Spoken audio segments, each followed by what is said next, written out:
The first time I noticed her, the library was almost empty, just the faint rustle of pages and the soft hum of fluorescent lights overhead. I was supposed to be studying for finals, but my eyes kept drifting to the way she leaned over the counter, fingers grazing a thick novel. Her hair caught the low light, strands of silver sneaking through the chestnut, and for a moment, everything else blurred out. She looked older, mid-40s maybe, but there was something timeless in her posture, the way she held herself like she carried a story I wanted to hear but was too afraid to ask. I was in my 20s, barely sure of anything besides the chaos inside my own head. Sitting there across from her, I felt both a curious thrill and the sinking weight of something I didn't want to name. The room was quiet, too quiet, like the air was waiting to be filled with something important. I glanced down at my open book, the words swimming in a fog of distraction. She noticed, her eyes lifting briefly, warm and steady. That look, it wasn't pity, but something softer, like she understood what I was fighting against inside myself. "Sometimes it's okay to get loud," she said suddenly, her voice breaking the silence, but somehow making the room feel less cold. Even here, I blinked, caught off guard by the kindness that wasn't really meant for the library rules, but something else, something I hadn't realized I needed permission for. Her smile was gentle but not rehearsed, like she was telling me a secret. I wanted to ask what she meant, but my throat tightened and the words stuck. Instead, I nodded, feeling like I'd crossed some invisible line just by being seen. The tension between us was electric but quiet, filled with all the things neither of us dared to say aloud. The years between us, the loneliness we both carried, and the slow pull of something that felt like it could heal. Her eyes flicked to the window, where the first drops of rain began to fall, soft but steady. The moment stretched, fragile and endless, until the doorbell tinkled sharply, cutting through the quiet like a sudden breath. We exchanged a glance, hers curious, mine trembling, and I realized the night was only just beginning. The rain tapping against the library windows felt like a quiet soundtrack to the storm brewing inside me. I stole another glance at her, the librarian, and wondered what story she was hiding behind those calm eyes. Her name was Marianne. I'd learned that much from the little nameplate on her desk. But who was she beyond that? I guessed a lot.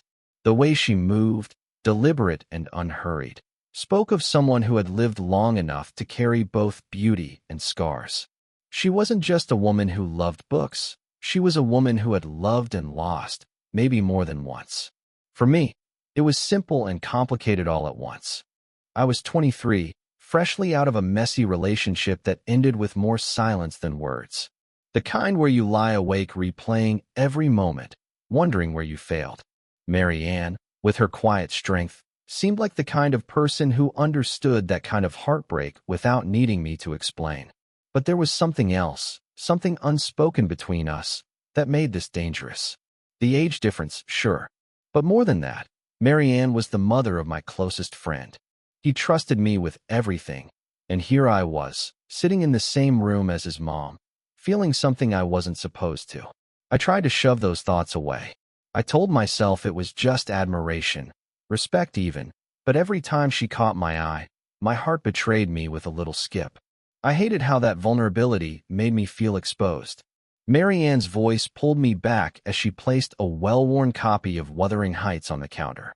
"This one always reminds me of the storms we survive, inside and out." I swallowed, sensing more than just literary reference in her words. Maybe she was talking about her own storms. Maybe the years hadn't been kind to her heart either. The library was closing soon.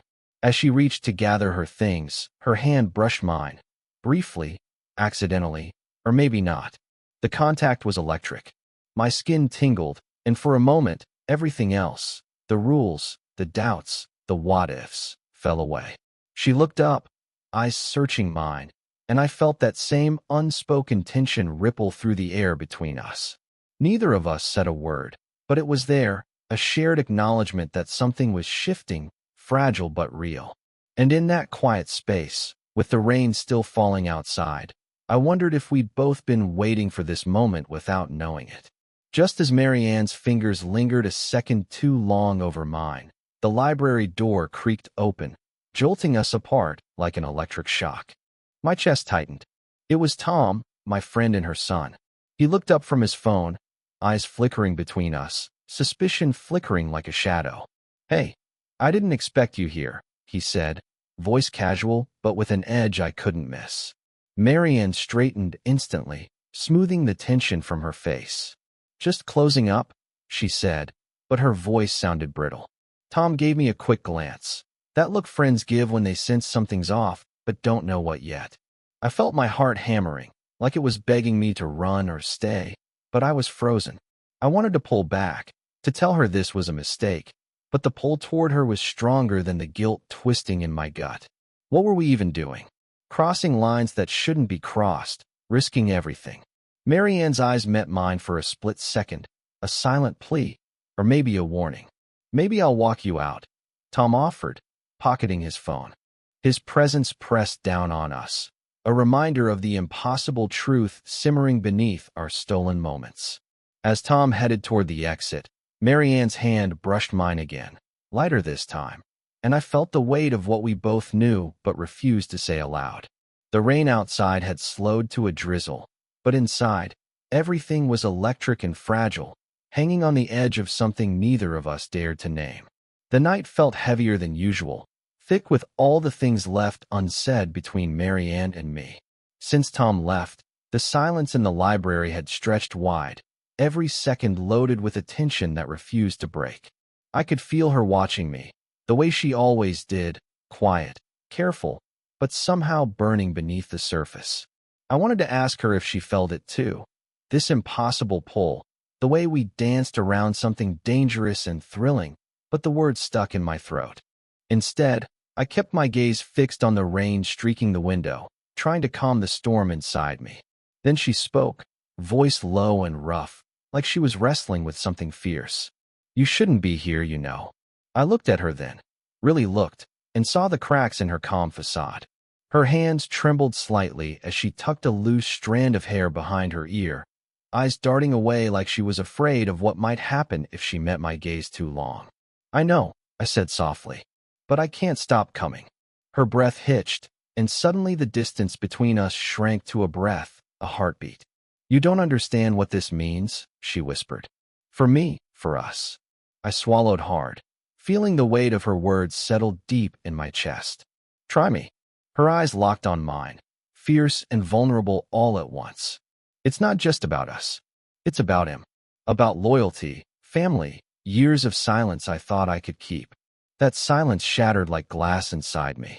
I'd never seen her like this, raw and trembling, on the edge of breaking. I reached out, hand hovering near hers, wanting to erase the distance, but she pulled back, shaking her head. "I'm scared," she admitted. "Scared that if I let this go any further, everything I've built will come crashing down." A bitter jealousy flared in me, not for Tom, but for all the years she'd spent hiding pieces of herself. And what if I don't care about the risks? Her lips parted, words caught somewhere between hope and despair. Then, just as the air between us thickened to a suffocating heat, the library lights flickered, then went out, plunging us into shadows. In the dark, our breaths mingled, the space between us shrinking until it was impossible to tell where she ended and I began. For a moment, all the fear, desire, and regret held its breath with us. And then, the sound of a key turning in the lock outside. The door was about to open, and everything was about to change. Just as the door creaked open, I caught the shadow of a figure slipping inside before the light snapped back on. Marianne's breath hitched sharply, and I saw the ghost of panic flicker across her face. A panic that wasn't just about the power outage. It was Tom. He wasn't alone. Behind him stood Claire, Marianne's husband. My friend's dad. My heart stopped. The air thickened instantly, like the quiet before a storm no one could escape. Claire's eyes locked on Marianne, cold and sharp, then flicked to me. Disbelief and something darker swirling there. "What is going on here?" Her voice was steady, but the accusation hung in the air like a knife. Marianne's hands trembled, her usual composure shattered in a way I'd never seen before. "It's not what you think," she whispered, but even she didn't sound convinced. Tom looked stunned, his gaze darting between us like he was trying to piece together a puzzle that didn't add up. I felt the crushing weight of betrayal and guilt pressing down on me from all sides. This wasn't just a stolen moment anymore. This was a fracture, one that could ruin everything. Marianne's voice cracked. You don't have to believe me, but I've kept so many things hidden to protect all of you. Claire's stare hardened. Protect or betray? The silence that followed was suffocating. I wanted to reach for Marianne, to pull her close, but my hands felt like lead. Tom's eyes were burning into me, hurt and confusion battling for space in his expression. In that charged moment, nothing felt safe anymore. Not the quiet library, not the fragile connection we'd started to build. Every choice from here on out was a risk, and the consequences were suddenly very real. Marianne looked at me, desperate, fragile, and whispered, "We have to decide. Now." The weight in the room pressed down on me, every breath sharp and jagged. Marianne's eyes, wide and shimmering, searched mine like she was asking for permission, forgiveness, maybe even salvation. The whole world had narrowed to that moment, raw and trembling between us. I didn't know if I had the right to choose. To choose her. To choose the fractured truth over the safety of silence.